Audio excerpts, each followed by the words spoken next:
My first impression of Dr. Collier. Very reserved and quiet. Our new head of school doesn't really have much to say. Sneaky intimidating would be my first impression. I was a little bit intimidated at first. Slightly intimidating. Completely the opposite to what the real John is like.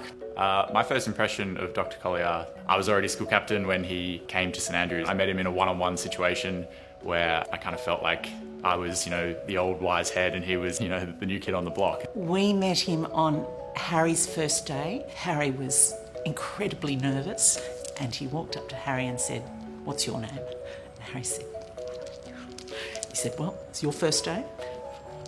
He said, "My first day too. We'll be all right."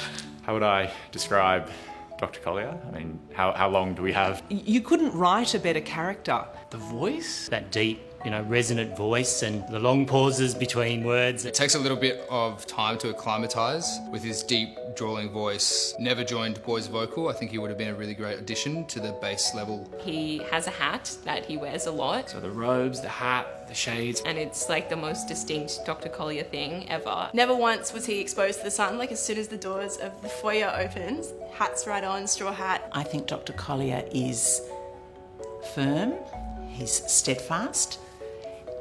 I think he's very kind. He, I think, is warm and personable. Very generous and, from my own personal experience, incredibly kind. Very caring and attentive. Really genuinely cares about the people he's working with and the students he's, I suppose, overseeing. He's incredibly humble. He doesn't take credit even when he is credit. If something's gone wrong, he'll always be the leader who steps up and says, that happened under my watch. I think he's very clever. There's an emotional intelligence and then there's an intelligence around his faith.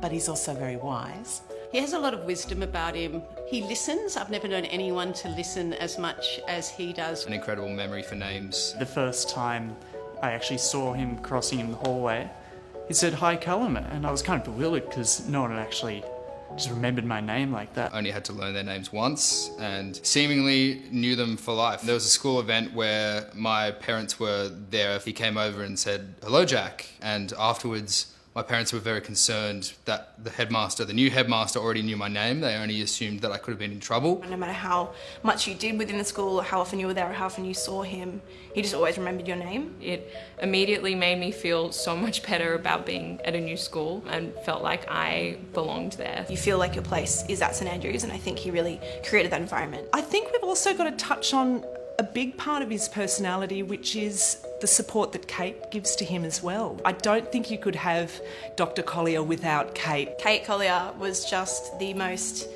incredible support beam. Probably just warm is the first thing that comes to mind. Found that she gave the best hugs whenever I needed them. Kind of the mum of the school, in a way. There's not much that could have happened without her working behind the scenes. Yeah, I think their relationship with each other is quite beautiful. Dr. Collier is actually really funny. I think people don't actually realise how funny he is. I don't think when I first met him I thought he would be very funny, but he's quite funny. You could very easily miss some of his jokes. Was that a joke? Very dry sense of humour. Dry sense of humour. The dryness. Dry humour. I'm suddenly in the desert. This guy is so dry.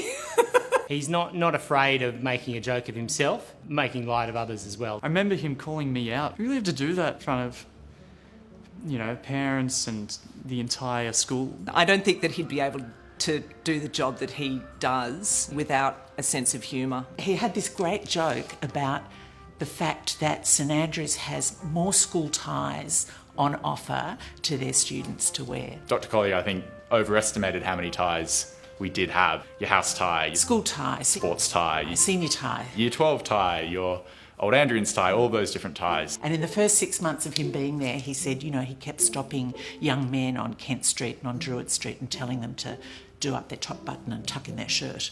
And of course, realising later that no, they weren't students at all. See, but it's not funny when I tell it, you see? No, it's not. It falls flat. No one tells a Dr. Collier joke the way Dr. Collier can deliver it. People sort of joke about how long his speeches are these days, but I don't think it really compares to what happened in that speech night. I believe it was about 45 minutes or 50 minutes. 43 minutes long. Will it go over 35 minutes? I think people had bets going, everyone had their phone timers out. I don't know how he does it off script. Do I remember any of Dr. Collier's famous speeches?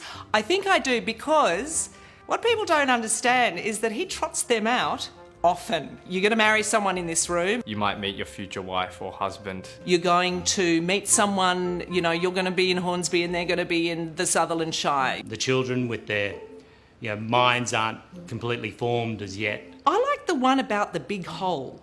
The analogy that he always uses at valedictory is the marathon one, I think. Year 12 is a marathon. The marathon speech. How high school in year 12 was a marathon and not a sprint. It's a marathon, not a sprint. Marathon, not a sprint speech. Every time, just has to pull it out, really. Look, he had a little bit of changes here and there, but mostly it was the same speech every time. But why mess with perfection? High school leadership is a really interesting thing, right? It's a name tag.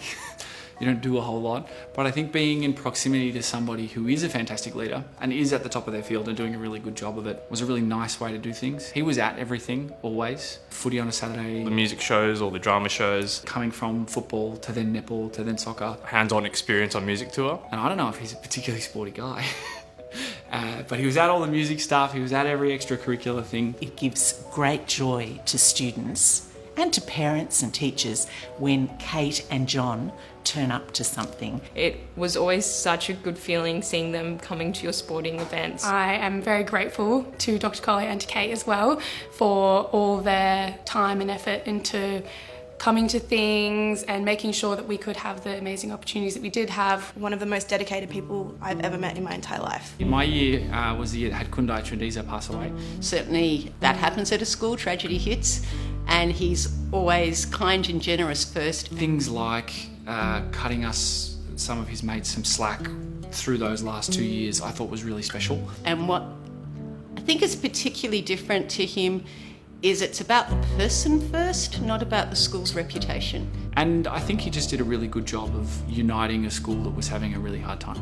He was sitting behind me in a particular event, just a little comment about something my children were up to, and just showed that sort of personal touch that he understood everything that was going on. He's very interested, and he's very genuinely interested in everything that you do have to say. I was really struck after both my boys finished at St Andrews. He knew exactly how they had gone and what they were doing, and I thought that's really incredible that his interest in students is actually really as an educator, because it goes beyond their time within the four walls of St Andrews. He has a genuine interest in how their lives unfold and what their next steps are. When you're in year 12 and you're getting a new head of school, you are worried that the school's going to change, things you love about the school are going to go away. That couldn't be further from what happened. He's kept what matters most about SACS. He's kept us human. I think his legacy is probably taking SACS from a fantastic, warm, wonderful place where everybody got a really high level of pastoral care, maintaining the high, fantastic level of pastoral care, being like, all right, now we're looking after these kids. How do we help them go places? In that vein, I think we've just been shown what we can do as kids. You know, if you can influence, lead, inspire a generation of amazing young kids like in this room, that's an amazing legacy. And I think also, like, it's hard to walk around the school now and not go, wow. Got Chapter House at level 5 and 4. There's 40% increase in enrolments since when it was at its lowest point. There's a cohesion and a unity, there's a polish, the facilities are fantastic, and that's really down to his leadership and his stewardship and his hard work. John, Kate, you have been an incredible era at St Andrews. Thank you for all your hard work steering a generation of kids through, a very tricky time. You've touched on the lives of my children in a way that I think they will always remember. I just want to say thank you for everything that you've offered me in my time as a student and in the over a decade since. I don't view you as a headmaster anymore. I view you as a friend, and I know that friendship will continue into the future. So thank you for everything. Thank you so much for all that you've done. The opportunity that myself and my family have been given throughout our time at St Andrews is something that has been life-changing, and that's something that I'll forever be grateful for. It's true though when it's said that no one ever really leaves St Andrews. It's not goodbye, because I will get to spend time with you again in the future, and I'll be excited to share with you what's happening now at SACS. So best of luck and enjoy your time off. Dr. Collier and Kate, John, I should call you that after all these years, please get some well-earned rest. And let me know if you want my Netflix password. It's Sax Pride 2156